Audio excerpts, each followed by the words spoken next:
Hello, it's Judith here. In the last video, I talked about hypnosis itself, what it is and what the experience of being in hypnosis is like. This week, I'm going to talk about what we do in hypnosis in order to make it hypnotherapy. And the fairly obvious answer to that is we do some therapy. So what sort of things can we do in hypnosis? Well, all sorts of amazing things. When I'm working with people with fears and phobias, we do something called mental rehearsal, which is going over the feared situation, but imagining it's going to be all right. And we do it in a sort of gradual way. So we list out the situations where that person is afraid, and we start with the one that they score lowest. So it's the least fearful one, and then we work up to the worst one. So for flying, it'll be perhaps when they book the holiday, it'll start, but it'll be fairly low key and it'll go away because they can forget about it for a few months. And the worst with flying is either takeoff or turbulence. Most people with fear of flying like landing because it means they're back down on the ground. So, and that is incredibly effective. I would say 99.9%. Yeah, it used to be 100, but I had somebody who didn't get quite as far as I would and they would have liked to have got, but it was certainly an improvement. So that's that. When I'm working with people with anxiety, I'm not one of those therapists that is always hunting for the cause and continually going back to earliest childhood to find out what happened. I find if something awful happened, it generally comes out fairly swiftly. But when I do work with somebody who has been affected by events during their childhood, adolescence, or any time before they come to see me, which has left them with a state of anxiety and often a state of fear, not about anything specific, just about life in general, then we can do various things. Firstly, I always recommend some kind of clearing out, and it is possible in hypnosis without talking about it or thinking about it to just get rid of the stuff that's harmed you. So that's always my starting point. If the stuff left, we can work on timelines, which can be done in or out of hypnosis. For people who have anxiety, and they're the ones that struggle most really, they have no idea why they've got it. I have no reason to be anxious. Nothing awful happened to me, any more than anybody else anyway. And I, life's okay. Why am I so anxious? Sometimes it's inherited or copied from the people who brought them up. Sometimes we never know. So we can work on the symptoms. So we can work on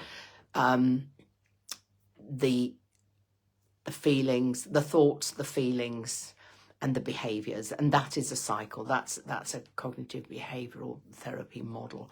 So, except for the true phobias, I don't work much on behaviour. It's mainly thoughts and feelings. So how can we change the thoughts? So I might use a thought stopping technique in hypnosis, where you literally you put your hand up and say stop, and there's big flashing red lights to stop all the negative thoughts, and then where possible you replace it with a more positive thought. You can't go from one extreme to the other, like, I absolutely hate myself to I'm the most amazing person in the world, but you can go a step in the positive direction wherever the client feels comfortable. So that works well for some people, not for others. We can do a more metaphorical approach, and our subconscious minds do like metaphor and story. So we can put all our anxious feelings of guilt, whatever the feelings are, into a hot air balloon or into the basket of a hot air balloon and just cut all the ropes and send it flying away over the horizon. So there are all sorts of, and there's a big range of things that I can do in hypnosis. And that's basically it. Basically, I'm using some kind of therapy. Could be an NLP technique done in hypnosis. It could be, as I say, a cognitive behavioural technique done in hypnosis. With some clients where we're really, really struggling, and these are the ones who are probably in the worst state and have had the worst effects from what's happened to them during their childhood, then we can do some sort of analytical work in therapy, in hypnosis. So there is a sort of a psychoanalytical thing going on, because it's possible to speak when you're in hypnosis. It's possible to answer questions. It's quite interesting because the answers come quite slowly because they're coming up out of your subconscious mind. And yeah, it sometimes takes a while, but and the speech is much slower, but people can. And that can be hugely effective. So I would say most of the things that you can do outside of hypnosis, you can do inside of hypnosis. So you might be thinking, why would you bother? Why not just do them out of hypnosis? In my experience, things tend to work better in hypnosis. If you didn't watch last week's video, or even if you did, a quick reminder, hypnosis is a state of focused relaxation. So if you're relaxed, you're more likely to learn or to be able to take things on board, listen to your subconscious mind. And if you're focused, the work we do proceeds much more quickly and is much easier.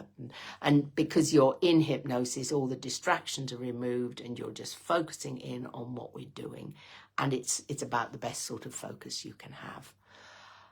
So that's about it. Why I do therapy in hypnosis, not out of it, and the sorts of things I can do, which are, as I said, a long list. So if you're suffering from any of the things I mentioned, phobias, fears, anxiety, if you're not sure what's going on, but you're not where you would like to be in your head or in your heart, then yeah, come talk to me. And we're coming up to New Year, and maybe or maybe not, you'll be thinking of making New Year's resolutions. They often, I think, the statistics for gym membership or gym attendance, having said, right, this is the year I'm going to get fit and I sign up for the gym, it's about 3 weeks. So if you want to make any of those kind of changes in the way you eat or in terms of exercise, but need a bit of a boost to your motivation, I can help with that.